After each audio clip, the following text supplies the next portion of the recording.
Hi, I'm Wendy from Shiny Happy World, and today I'm going to show you how I do my Quilt As You Go stitching on a block with wavy lines. I've already shown how I do a straight line stitching and lots of different variations that you can do with just straight lines. Today I'm going to show you how I do wavy lines, which are actually my very favorite blocks. Just like the straight line quilting, I don't use any spray basting or pins or anything like that. I do press my batting first. It's an 100% cotton batting, and that's really important because you're going to need to press it from the back later.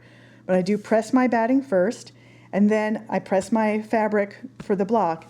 And then I found that if I just smooth that on there, that clings well enough for any of the quilting that I'm going to do. So we're going to take it over to the machine, and I'm going to show you some wavy line quilting. Just like the straight line quilting, I'm not using any special needle. It's just a regular universal needle. I use size 80-12, not any special thread. I do set my stitch length just a little bit longer. My machine defaults to a 2.5, but I use 3 for quilting. And I do have my presser foot engaged, or my walking foot engaged. That's what this thing is on the back. Yours may be a separate whole presser foot that you attach, and it'll look a lot bigger than this, but this is my walking foot, and I do have that engaged. Just like the straight line quilting, I don't do any marking first. I'm just going to eyeball this, but really we're just going to wave back and forth. Okay, so here's what I do. I don't backstitch or anything first. Whoops, I am going to make sure that that is there. My thread was just wobbly in there. It came out here too. Okay, so I just wave back and forth. And I'm kind of holding things tight with my hands, just holding them square with my hands. But I'm just waving back and forth. Nothing special, nothing difficult. And I've established now a center wavy line. Just like with the square ones, the straight lines, I start in the middle and I'm going to work my way to one side or the other. So I've got that center line established. I'm going to show you 2 different blocks. The first one is the easier one, and it's where we do some parallel lines. So I'm just going to do, I move along the edge of the block. That's all going to be trimmed away later, so it's just a quick way to get from one starting place to another. And now I'm just going to watch this line. I'm not going to try and make it perfectly parallel, but I'm mostly going to go parallel. So where one line waves left, I wave left again. And I just keep doing that, work my way across here. And you can see that it's a little bit wider here and a little bit narrower here, and then it goes wide again. That's okay. I actually like that. To me, it has some of the interest of a calligraphy line. So I'm just trying to be parallel, but not perfectly parallel. Let me do this one again.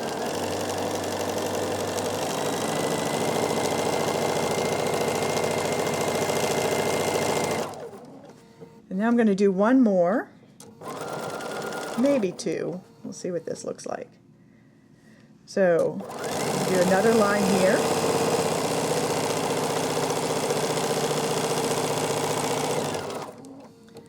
And I'm going to go ahead and cut that off. Now sometimes I really need to put another line in there, and I'm just going to show you what I do for that. I just start where I feel like that line would come in, and just do another little bit. And if there were multiples, I would work my way down the edge until I needed to wave in again. So that's how you do some parallel wavy lines. Now I'm not going to show you the whole rest of the fill-in because I'm just doing the same thing on the other side of the block. And I want to show you a different kind of wavy line that I like to do that has a little bit more interest even than this one, but it's kind of intimidating for people even though it's not difficult at all. So we're going to move to a new block. So this is another one. It's prepped just the way the other one was, no basting or anything like that, no marking. And we're going to establish that center line the exact same way we did the first one. So I'm just going to do some waves here.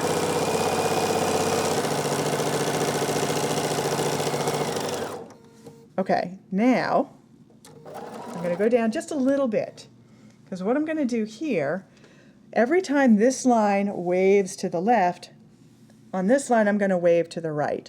So I want kind of an hourglass shape happening between my lines. So I'm just going to, again, they don't have to be perfect. You're not going for perfect symmetry here. Just in general, when this line waves left, I'm going to wave right. And now I'm going to start coming in.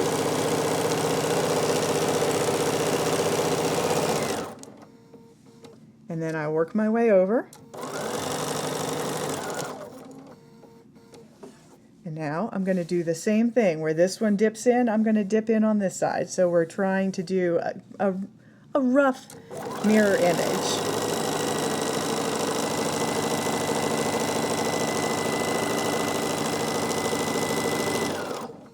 Let's go ahead and pull that out. So you can see I've done half the quilt now, and this technique can lead to some really big spaces, so I'm going to show you something to address that. But let me go ahead right now and fill in the rest of this block so you can see that a couple more times too. So again, anytime the one is waving out, this one's waving out too.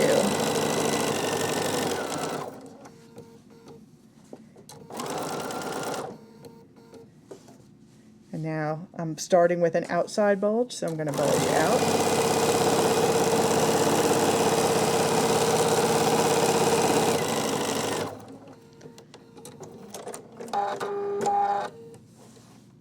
Okay, so now we've got this filled with quilting lines all the way out. This is actually totally fine. The batting that I use is warm and natural, and you can quilt that 10 inches apart. So these bigger gaps aren't going to be a problem of any kind. Your batting isn't going to shift in there. I just like, after it's washed, the way it looks when you have smaller spaces within the quilting. You get a nicer crinkle that way. So sometimes I'll go in and I'll do just double lines here, and I'll show you some samples of that. But my very favorite thing to do is make a wavy, distorted checkerboard. And to do that, I just do the same thing going in the other direction. So I've established my center line, and I'm going to do the same thing here. Where this one waves out, I'm going to wave out on this side.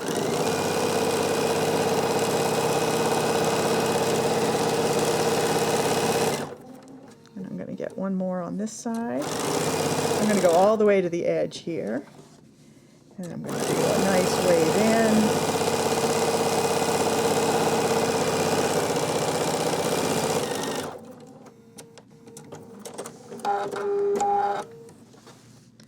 So see, you get some really interesting shapes develop when you do it this way. So I would just finish that off by going just all the way out from the center now to the other side, and then I would have a nice finished block. So now I'm going to show you some other things that you can do with wavy lines. Okay, so again, these are the two blocks that you saw me stitch. I didn't finish this one, but it's just parallel wavy lines with a good bit of space between them, roughly parallel. This is the one that I did that's the hourglass kind of wavy lines as a checkerboard. And then we've got, I'm going to flip this one over so you can see it better from the back. So this is just the hourglass wavy lines without any kind of a checkerboard. And I did them a little bit closer together than on the other one, just so that my big bubble spaces wouldn't be too big. Just like with the straight lines, you can double up the wavy lines. And I really, really like how it looks sometimes when I get just the right variation on the thick and thin. You really want that kind of variation. I think it makes the block much more interesting. So this is just done in one direction. This one I'm going to flip over to so we can see it better. So this is a triple wavy line. Sometimes I'll even change the thread color. I'll do one color for all of the center lines, and then I'll come back with a different thread color and do the ones on either side of it, just for fun. So this is just random wavy lines overlapping.